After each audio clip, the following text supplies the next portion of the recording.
Sometimes we confine ourselves to patterns.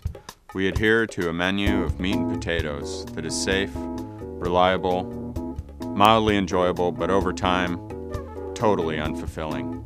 To alleviate this, we travel to new and exotic places and expand our Epicurean experiences and delights.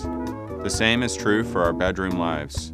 A healthy and active sex life is important. Depending on the state of affairs, weekly, monthly, annual, biannual dose of sexual meat and potatoes needs to be expanded, and a healthy dose of exotic and romantic places needs to be entered into the equation.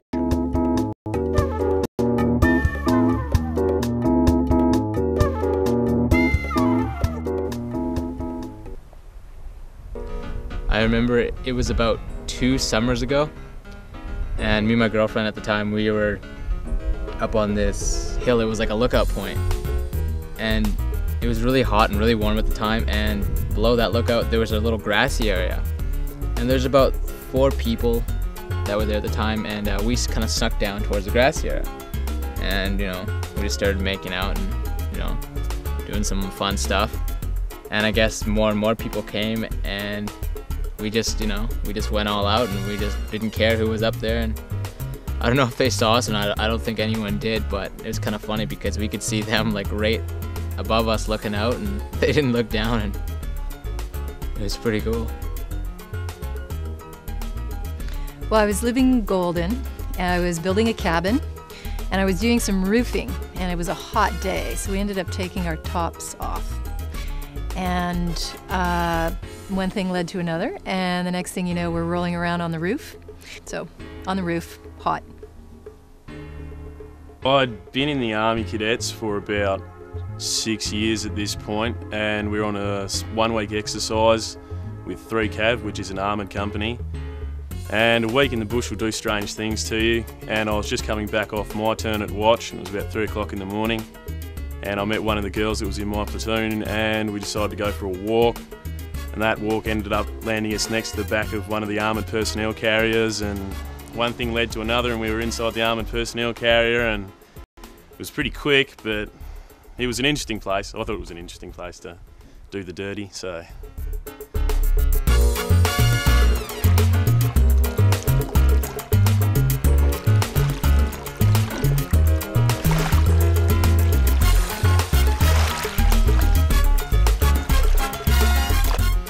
Well, I was about 20 years old at the time, and my girlfriend and I had gone to a rock concert in Montreal in an open-air stadium, along with about 15,000 other kids.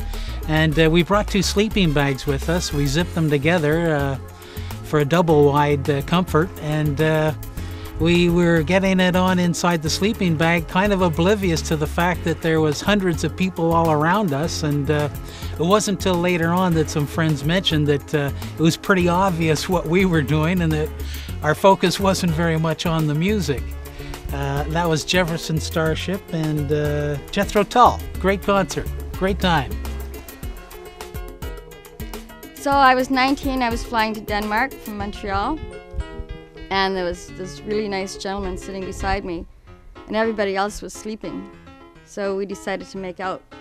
So I'm a member of the Mile High Club. Probably the weirdest place that I've made love is actually shopping with my partner, and in one of the retail stores down on Robson Street, and there was no changing rooms left, so we decided to go into a changing room together, and then got a bit carried away with it. So. This beautiful old barn in the middle of a field, and I looked inside, and there's these amazing hay bales inside, and we thought to ourselves, isn't this the most romantic notion of having a roll in the hay? What went from being a very romantically intended thing turned into one of the most long scratching sessions I've ever had. We just went overboard scratching and took off. That was that. Had to leave the barn. Barn was no longer romantic.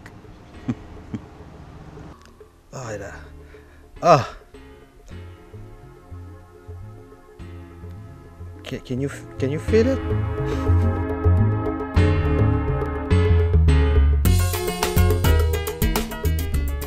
One more quick shake. What do you say? Sure.